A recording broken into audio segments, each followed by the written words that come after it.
சிபிஐயாக நடந்துக்கல. எப்படி ஒரு மனுஷன் வந்து சுத்திய வச்சு கையை காலை இது எல்லாத்தையும் உடச்சு சூசைட் பண்ணிருப்பான். ஆகஸ்ட் மாசமே நமக்கு தெரியுமே சஞ்சய் ராய் இதுல இருக்கிறான்றத, அப்புறம் எதுக்கு நீ 5 மாசம் இவ்வளவு நாள் இழுக்கணும்?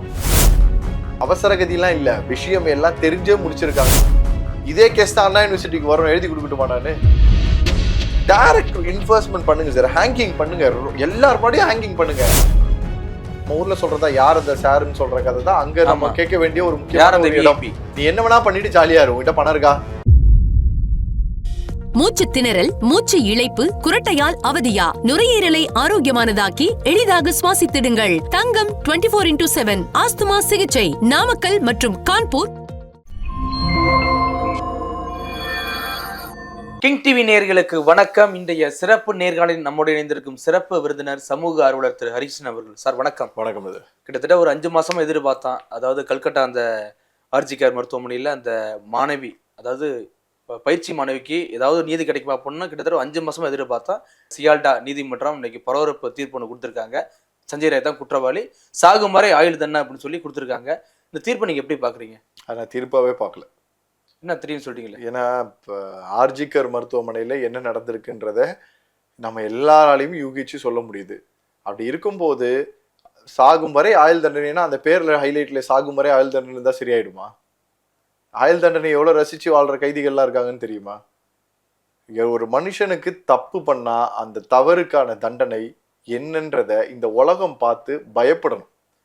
சாகும் வரை தண்டனைன்னா அதுதான் கேட்டதோட முடிஞ்சிச்சு, நாளைக்கும் இன்னொருத்தவன் போயிடுவான், அதை அப்பீல் பண்ணலாம், என்ன வேணா பண்ணுவாங்க, அப்படி ஏதாவது ஒரு விஷயத்துல போயிட்டு இல்ல. நம்மளோட வாதம் என்னன்னா, நம்ம தொடர்ச்சியா வந்து இதை பத்தி பல இன்டர்வியூல பேசிட்டு இருக்கோம். சஞ்சய் ராய் மட்டும் குற்றவாளின்னு சொல்லி முதல்ல இங்க இருக்கிறதுலே முடிச்சு விடுறதே தப்பு. ரெண்டாவது இவங்களை சார்ந்து ஒரு அதாவது ஒரு பொண்ணு அவ்வளவு இடத்துல அடிக்கப்பட்டு அவ்வளவு காயங்களோட அவ்வளவு பயங்கரமாக சிதைக்கப்பட்ட ஒரு பொண்ணு ஒரு மனுஷனால இப்படி நடந்திருக்கிறதுக்கு வாய்ப்பு இல்லைன்றத ஆணித்தரமா எல்லாராலையும் சொல்ல முடியுது. அப்படி இருக்கும்போது யார் அந்த பின்னாடி இருக்கவங்க? இப்ப நம்ம ஊர்ல சொல்றதா யார் அந்த சாருன்னு சொல்ற கதை தான் அங்க நம்ம கேட்க வேண்டிய ஒரு முக்கியமான இடம். யார் அந்த விஐபின்னு பார்க்கணும். அதை நம்ம சொல்லவே முடியாம தடுத்து நிறுத்தி அது இல்லை சாப்டர்லயே வராமல் நீங்கள் க்ளோஸ் பண்ணதே முதல்ல தவறாக நான் பாக்குறேன். முதல் விஷயம், அங்க பேரண்ட்ஸ் கூட சொல்லும் போது சஞ்சய் ராய்க்கு நீங்க தூக்கு தண்டனை கொடுக்கணுன்றதை நாங்க எதிர்பார்க்கிறோம், அதுல தப்பே கிடையாது. ஆனா சஞ்சய் ராய் மாதிரி இன்னும் எத்தனை பேர் இருந்தாங்கன்றத சொல்லுங்கன்றத சொல்றாங்க. அப்ப அதை பத்தி பேசாமல் நகர்ந்து போறது வந்து இந்த இடத்த எப்படி தெளிவுபடுத்துதுன்னா, பணம் இருக்கிறவன் தான் ஜெயிப்பான் அப்படின்றது ரொம்ப தெளிவு பண்ணி. பணம் இருக்கவன் தப்பிச்சிருவான், தப்பிச்சு அவன் வாழ்க்கையை வாழ்வான்ப்பா. நீ என்ன வேணா பண்ணிட்டு ஜாலியா இரு, உங்ககிட்ட பணம் இருக்கா, உங்ககிட்ட 1000 ரூபாய் இருக்கா, 1000 ரூபாய் இருந்தா 1000 ரூபாய்க்கு ஏற்ற மாதிரி தப்பு பண்ணு. மேபி நீதி விற்கப்படும்னு போர்டு தான் வைக்கணும் போல இருக்கு. இங்கு நீதி விற்கப்படும் அப்படின்ட்டுன்னு இந்த பார்த்திபன் வடிவேலு காமல இங்கு மீன்கள் விற்கப்படும்னு எடுத்து வைக்கிற மாதிரி போடணும் போல இருக்கு. ஏன்னா ஒரு மனுஷன் எப்பேற்பட்ட இடத்துல இருந்து அந்த பொண்ணு வந்து ஒரு இடத்துல சிதைச்சு போயிருக்கு, அந்த பொண்ணு வந்து இறந்து போயிருக்கு. சார் நம்ம இந்த கேஸ் வந்து ஒரு ரீகால் பண்ணி பார்ப்போம், நிறைய புது ஆடியன்ஸ்க்காக சொல்றேன். கண்டிப்பா ஆகஸ்ட் மாசம் அந்த பொண்ணு வந்து திடீர்னு காலையில ஒரு 9-9:30 மணிக்கு போய் பார்க்கும்போது ரவுண்ட்ஸ் போன டாக்டர் ஒரு போய் பார்க்குறாங்க. பார்க்கும்போது அந்த பொண்ணு வந்து பயங்கரமா சிதலமடைஞ்சு எல்லா இடங்களும் உடைக்கப்பட்டு உடல் ஃபுல்லாவே ரத்த காயங்களோட அந்த பொண்ணு வந்து நல்ல கொடூரம் இழைக்கப்பட்டு இறந்து போயிருக்கிறத ஒரு சடலத்தை பார்க்குறாங்க. யாருன்னு பார்த்தா பிஜி டாக்டர் படிக்கக்கூடிய அந்த ஒரு 31 வயசு தக்க ஒரு டாக்டர்.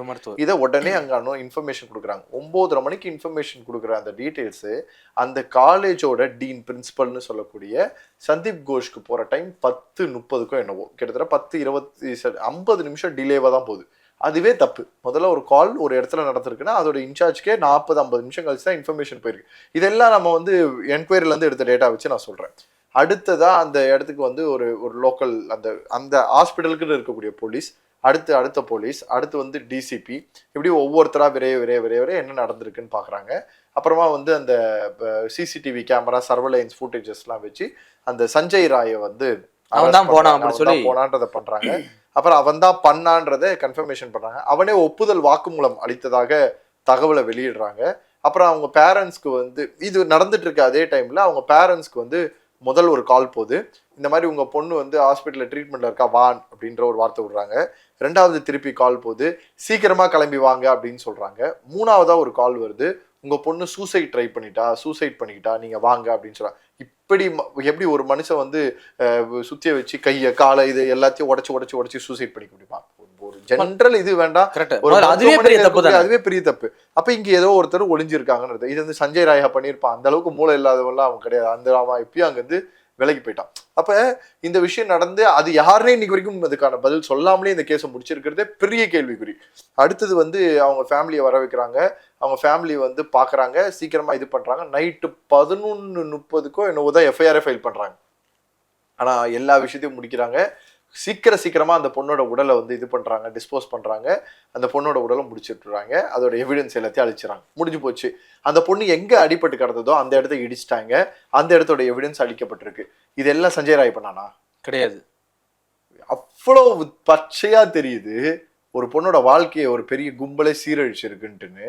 யார் ஒரு ஐபிஎஸ் யாரோ ஒருத்தர் அதில் இன்வால்வ் ஆயிருக்காருன்றத சஞ்சய் ராய் வந்து போன சனிக்கிழமை கோர்ட்ல ஆஜர் பண்ணும்போது நான் என்னையே திட்டமிட்டு இதுல சிக்க வச்சிருக்காங்க, நான் நல்லவன்றதும் சொல்லலை, ஆனா திட்டமிட்டு சிக்க வச்சிருக்காங்க, இதுல ஒரு ஐபிஎஸ் இருக்காருன்னு சொல்லும் போது இதெல்லாம் வந்து இப்ப கேட்க முடியாது. இந்த வாதங்கள்லாம் கடைசி நேரத்துல வந்து கேட்க முடியாது. வேணா திங்கக்கிழமை உனக்கு பேசுறதுக்கு வாய்ப்புகள் கொடுக்கப்படும், அன்னைக்கு கேட்டுட்டு அன்னைக்கே நாங்க வந்து ரிசல்ட்டும் கொடுத்துறோம்னு சொல்லி முடிச்சு விட்டுறாங்க.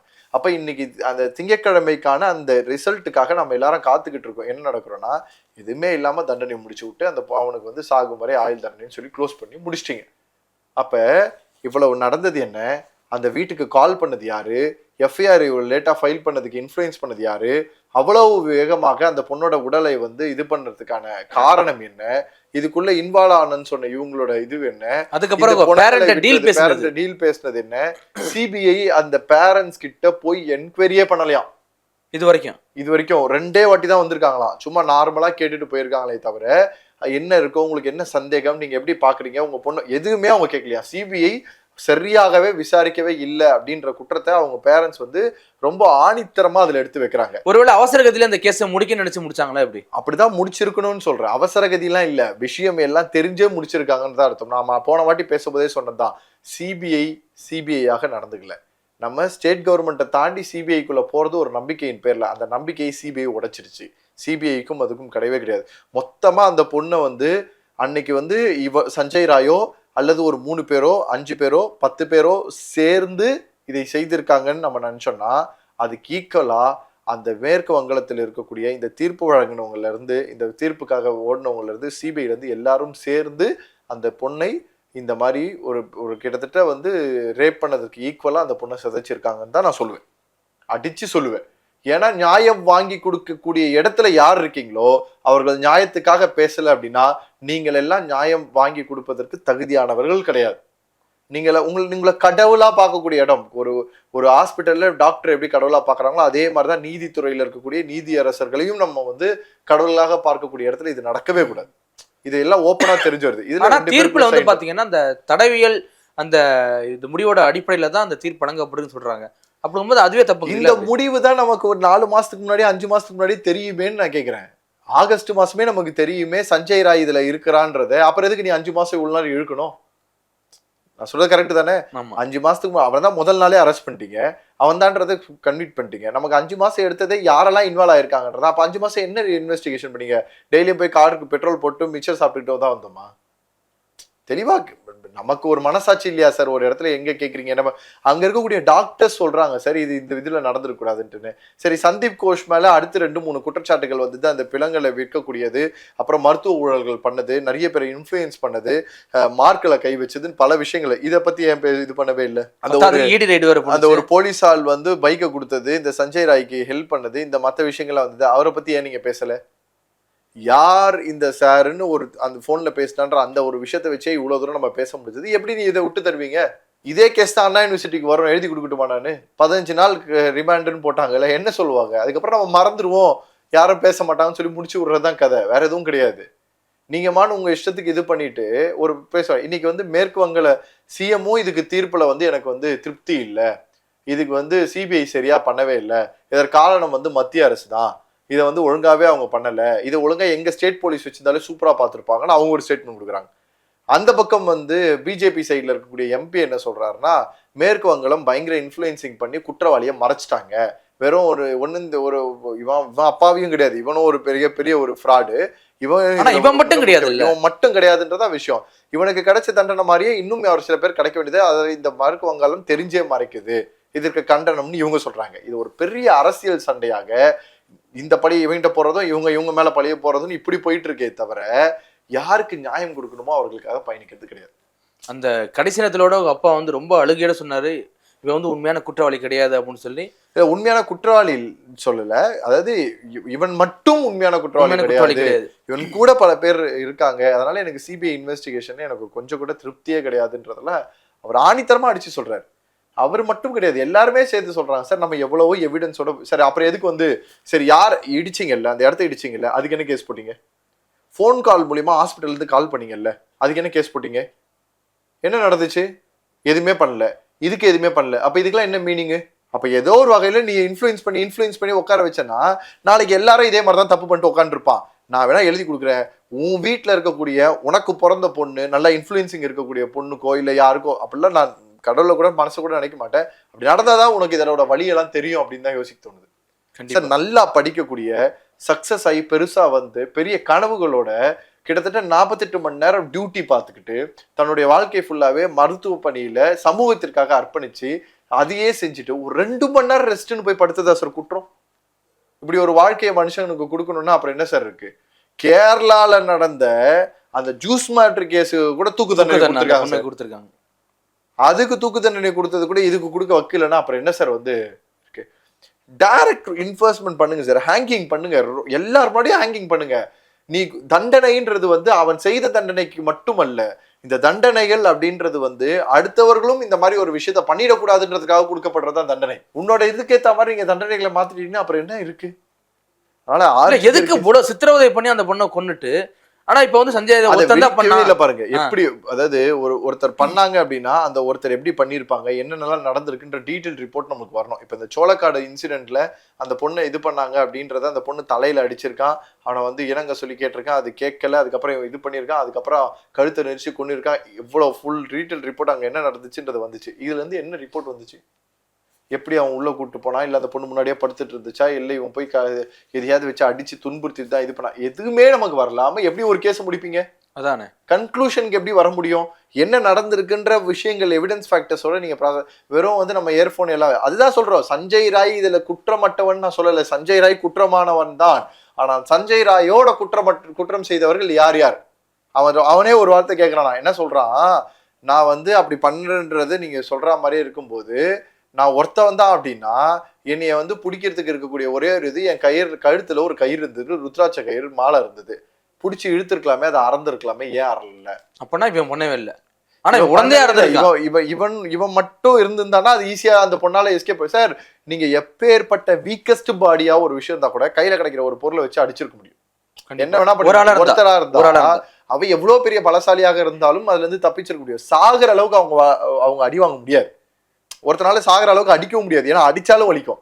அடி வாங்குறதுக்கு மட்டும் வலிக்காது, அடிச்சாலும் வலிக்கும். அப்ப இந்த பொண்ணை பெரிய ஒரு கூட்டம் மிகப்பெரிய சித்திரவதையை ஏற்படுத்தி அந்த பொண்ணோட வாழ்க்கையை சீரடித்து விட்டு மொத்த பழியையும் பண வசதி இல்லாத ஒருத்தவங்க மேல தூக்கி போட்டுட்டு இவங்க ஃபுல்லா எஸ்கேப் ஆயிட்டாங்க. இல்ல நம்ம பேசும்போதே பார்த்தா அந்த பொண்ணு இறந்த பிறகும் பாத்தீங்கன்னா அந்த பொண்ணை பாலியல் பலாத்காரம் பண்ணியிருக்காங்க, அப்பெல்லாம் நம்ம பேசிட்டு இருந்தோம். நிறைய இருந்தது, ஸ்பெரம் இருந்ததுன்னு சொன்னாங்க, எவ்வளவு விஷயங்கள் அந்த பொண்ணோட இதுல இருந்து நம்ம எடுத்துட்டு வந்தாங்க. பட் இதெல்லாம் தொடர்ந்து நம்ம பார்க்க நமக்கு மனசுதான் வலிக்குதே தவிர இதை இப்ப என்ன பண்றதே தெரியல. இதை ரீஓபன் பண்ணுவாங்களா, அது உண்மையான குற்றவாளிகளை கண்டுபிடிப்பாங்களா? இப்ப இவன் செத்து போயிட்டானா சார், நீங்க வந்து எப்படி வந்து உண்மையை கண்டுபிடிப்பீங்க? செஞ்சதோட முடிஞ்சிச்சு. அப்ப யாருன்றதை கண்டுபிடிக்கிறதுக்கான சார் ஒரு குற்றவாளியை கண்டுபிடிச்ச நீங்க, அவன் தான் கோர்ட்ல ஓப்பனா சொல்றானே அந்த ஐபிஎஸ்னு ஒரு வார்த்தையை சொல்றான்ல, ஏன் அதுக்கப்புறம் நீங்க விசாரிக்கல?